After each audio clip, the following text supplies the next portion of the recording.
So last time I was down here doing some work on the lathe, I noticed that the motor bearings started getting hot. So I think what we need to do today is take that motor out and take it apart, see if we can figure out what bearings it is, and then see if we can fix it. So that's what we're going to do.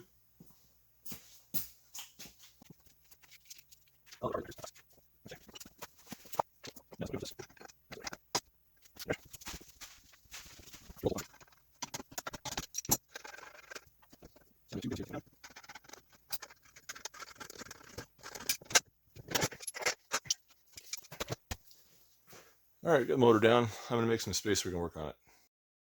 Alright, so I've set up an expedient table here so that we can get to work on this. Let's see if we can get it apart.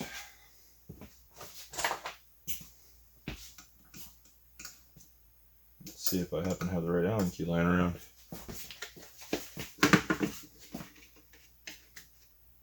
It's probably going to be Imperial. Smaller than that. There we go.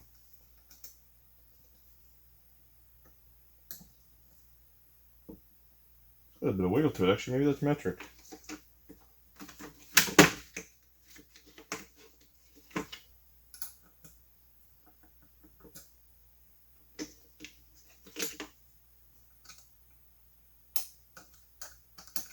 No, not metric, just trashed.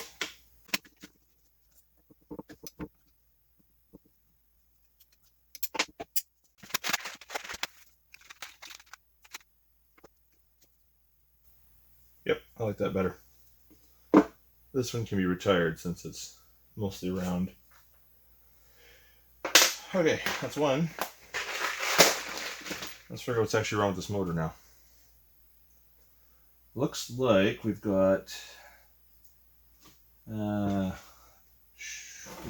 two bolts that go straight through, and then it looks like the metal armature just comes off. Let's undo those bolts and see what happens. Feels like this is under spring tension.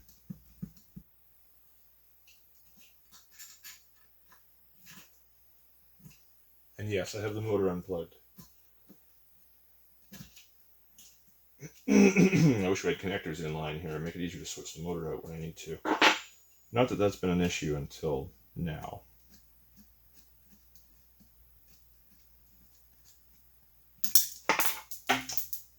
Yep, there's spring tension, all right. Let's go fetch that. Okay, so how do we identify that one? The one on the blue side. I don't even think this is insulator. I think what they're using, just using that to hold the blue wires down. Shouldn't be too hard to remember.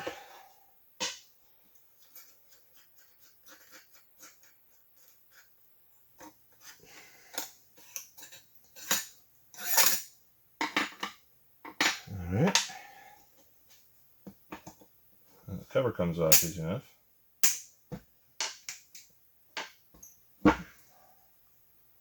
Now we get some brushes in there. Looks like the bearing stayed on the shaft, the back bearing anyway. That one doesn't feel too bad. Let's see if the armature... Oh, the front part comes off, okay. Got a bunch of fluff. That's probably not helping matters. I've got a wave washer with the fingers pointing into the bearing.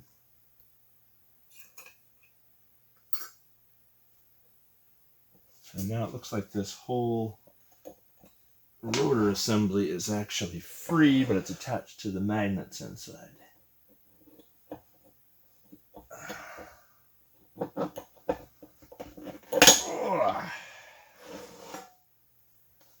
Okay, so this is the one that was getting hot. And it's got some wobble to it. It doesn't seem all that bad, all things considered. I wonder if I have one of these. 6203. do I have a 6203? Yeah, I do actually have brand new 6203 with rubber seals. This one's got metal shields, but I think the rubber shielded one should be just fine. Have a little bit more drag, but not something I'm worried about. What kind of bearing do we have on the rear? This looks like a 608.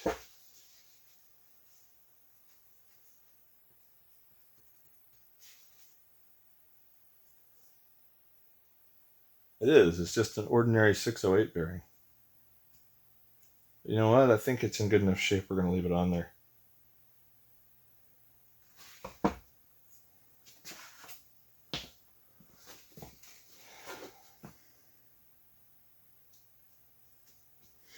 Okay, I'm going to grab my puller. We'll pull that off of there. I think it's always a good idea when you're buying bearings to buy more than you need. Then you'll have some on hand for jobs like this. So I'm pretty sure that that 6203 there was a leftover from my bandsaw project. And if I hadn't bought extras, I wouldn't have this spare one to use for my lathe.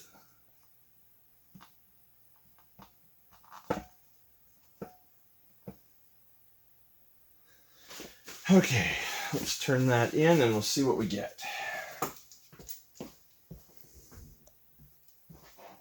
Out of the way for the time being.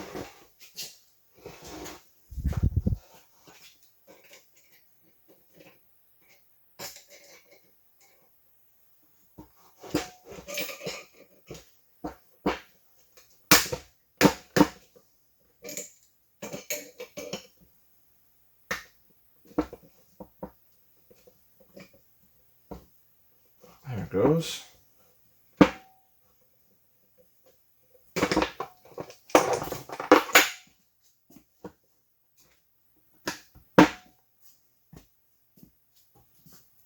That doesn't sound very good. I don't know if you'll be able to hear this or not, but I'll put it up to the microphone so you can hear.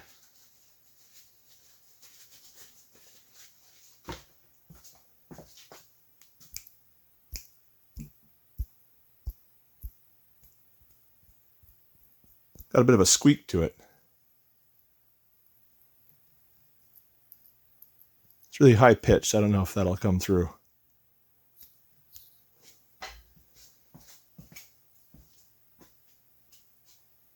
Might be some foreign matter in there or something, but that's okay. We'll just stick this new bearing on there and we'll see if that does any better.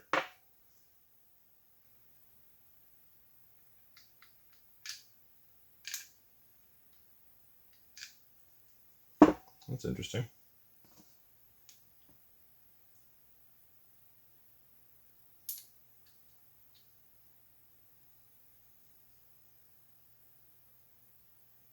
Yeah, it should be the same diameter.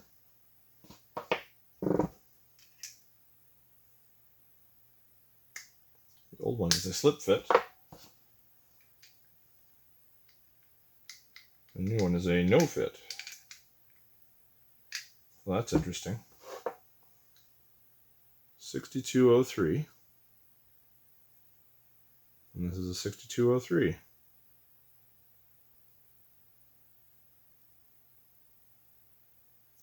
Let's measure the interior. Let's take a look. Maybe this is a different type of 6203.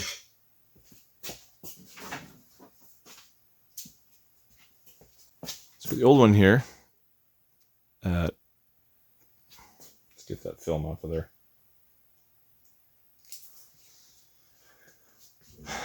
The old one at 0.667 inches. And the new one here is 620. 623, 622, 622. So that's not going to work. Let's see what else I've got in my stock. I'll be right back. Well, I stand corrected. The ones I had for my bandsaw were actually 6202s, and the 6203 I had there is for a 5/8 shaft, so it's unique to some farm machinery, I think. So what we're going to do here is, I think this is going to go in a different direction. I think we're going to take this bearing apart, and we're going to see if we can re-lubricate it and give it some life back. I don't know if I can get this shield off without mangling it, but I'll be right back.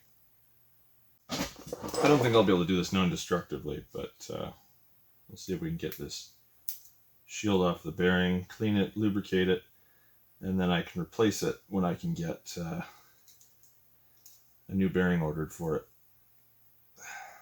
It's not very difficult to take it apart, so I'm not really concerned. There we go.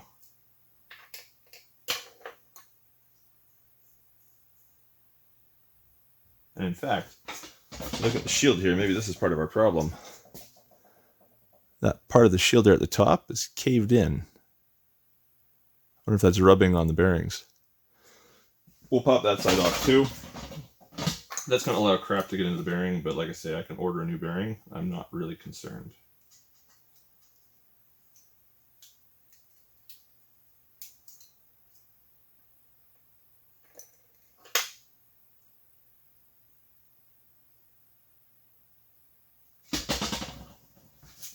And sure enough, without the shield on there, no more squeak. Doesn't feel super great though. I'm going to put some new grease in there, and we'll get this back together. So we're going to be repacking this bearing with this Super Lube grease. I've had pretty good success with this in the past. It's just a basic Teflon grease, NLGI grade 2, so good enough for electric motor bearings.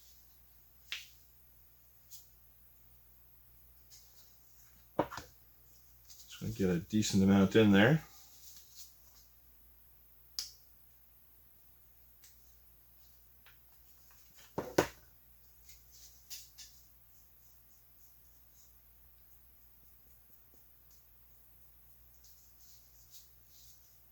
Make sure it gets worked all the way in.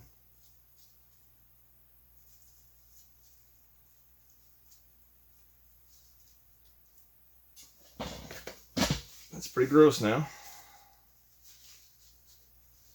Now, of course, without the shields on and no seals or anything, this is going to pick up dirt and dust like crazy. So this is just a temporary fix. This is definitely not a permanent thing.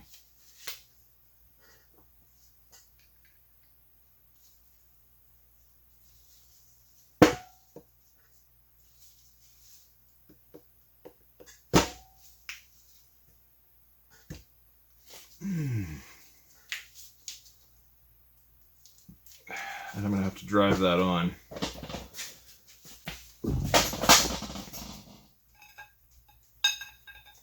Yep, that'll do.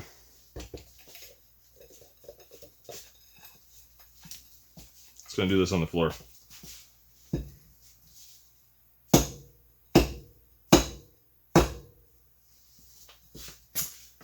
In fact, maybe you want to see this.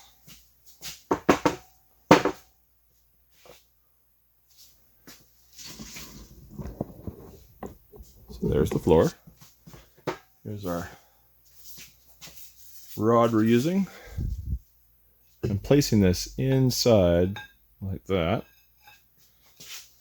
and just letting it bear on the inner race, and then just tapping the whole assembly.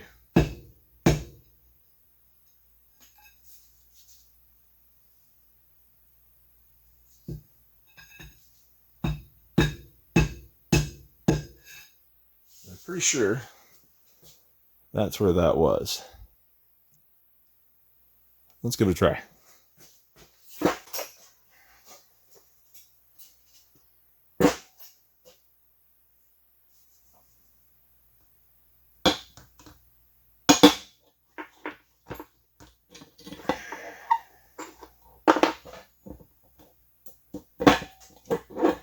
There we go.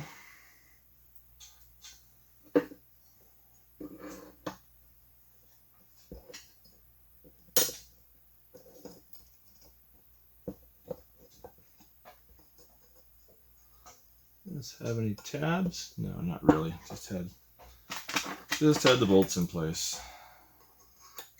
So there should be channels where these bolts can go through.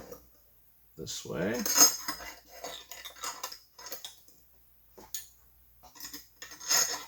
And this way.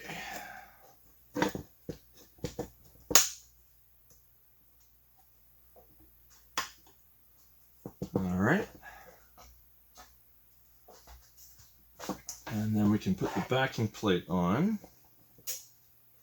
And that should allow the bearing to seat in the front housing against that wave spring. Or wave washer, what it's called. Now I've got brushes to worry about. What's going to be the best way to get those brushes onto there? Maybe I can just use my finger.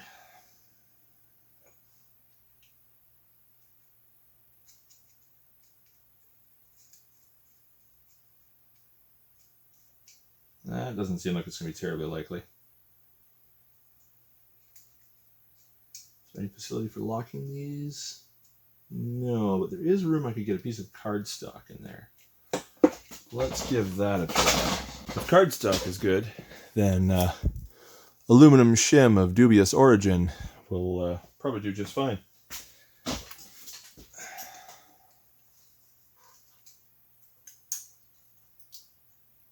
Slide that in there. And this one in here.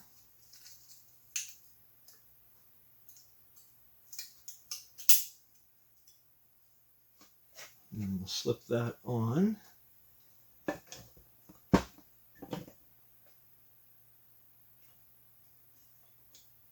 Like that.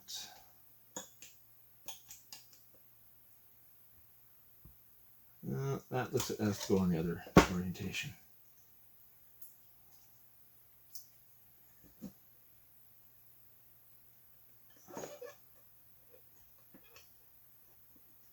No, that doesn't seem right because there's a locking index ring or index thing here.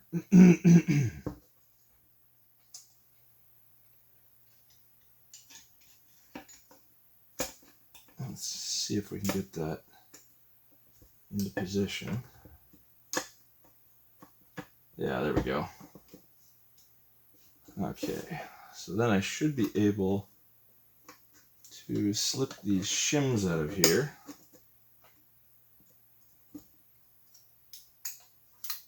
And they will bear on the commutator.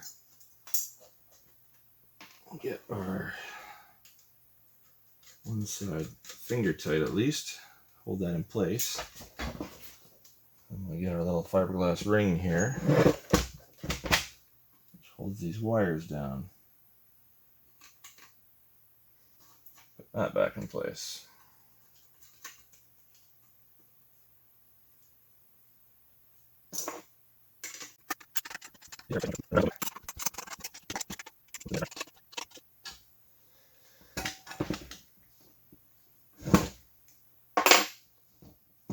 That is reassembled, and it kind of feels like crap. Let's spin it up and see what happens. So I just turned on my lathe controller there.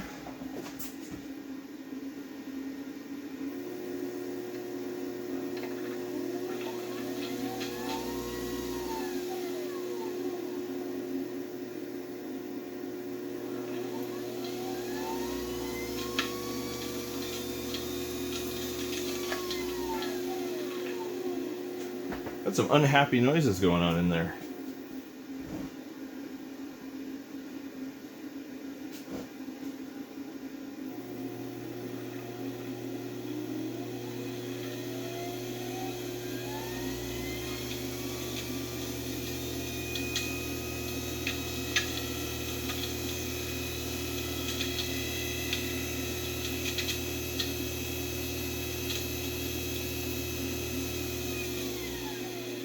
That might just be the sound of the grease moving around. Smushing all over the place.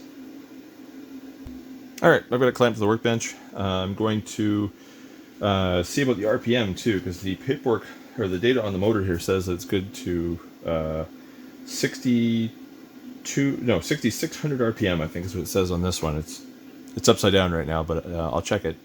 But we're going to check it with the tachometer and see what it's actually outputting at full speed.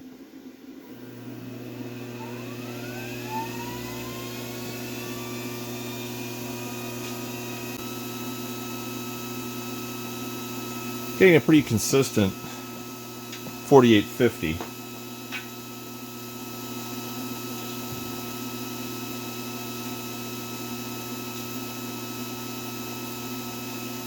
Actually, I went up to 4873. How about that? Okay, I'm going to let that run for a few minutes and we'll see what happens. Now, it's only been running for a couple minutes now, and the bearing is pretty warm to the touch. It's uncomfortable to hold at the moment. So I don't know if this is missing maybe a fan that was supposed to be on here to cool the whole assembly. Maybe it's not bearing heat that I'm feeling. Maybe it's heat from the actual motor doing its thing. I have another motor in the back here I'm going to take a look at and see if it has a cooling fan. Well, the other one, which claims to be 2¼ horsepower, which seems like a bunch of crap to me, it doesn't have a fan either, but they both have this little accessory shaft at the end. So I'm wondering if it's going to be worth it to tie the wires down out of the way and maybe 3D print some kind of a blower or something like that. Or maybe I'll just keep using it until it dies. What do you guys think? If you have a suggestion or any information on these treadmill motors, leave a comment down below and let me know. In the meantime, I'm going to reassemble this onto the lathe and give it a try again, and we'll see what happens. So the lathe motor is unplugged. I'm just going to get it reassembled.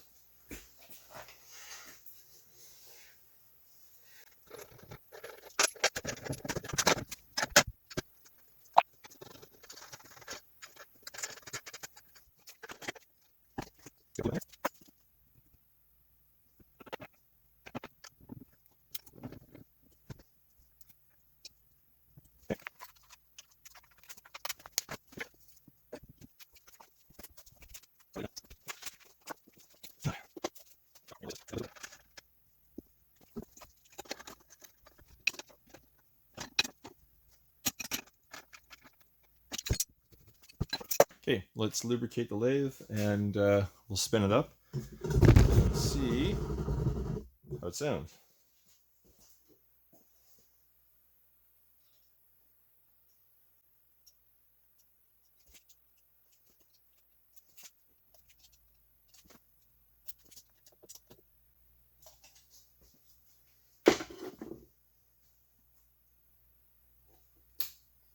Guess I gotta turn it back on and plug it back in before I can turn it on.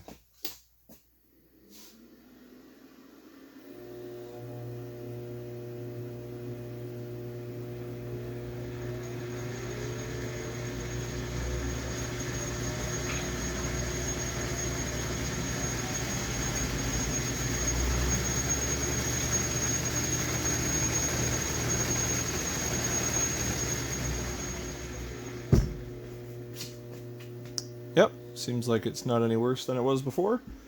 I'll order the new bearing for it and get that in.